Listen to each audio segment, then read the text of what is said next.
Welcome to Not Milk Never Milk. Subscribe if you're lactose intolerant. You start by opening Slide Master. Do that now from the View tab.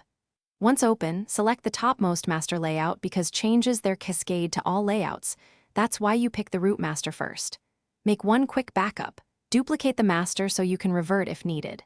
Then, set your global font, color palette, and logo placement immediately. These choices save time later.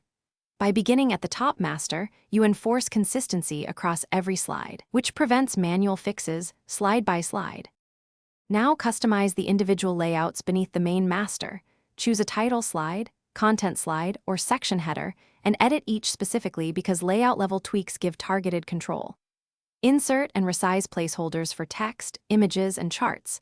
Placeholders ensure content snaps to the intended positions so you don't realign later. Apply theme colors and tweak spacing. Once done, use Format Painter to copy styles between layouts quickly. This step creates reusable templates that keep every slide balanced and on brand without manual adjustment. Finish by closing Master View and immediately review representative slides, title, content, and image-heavy slides to confirm everything applied correctly. If content shifts or overlaps, go back into the master to tweak placeholder sizes and alignment. Making small margin or anchor changes fixes most layout drift. Make sure to use Reset on problematic slides so they inherit the updated master settings.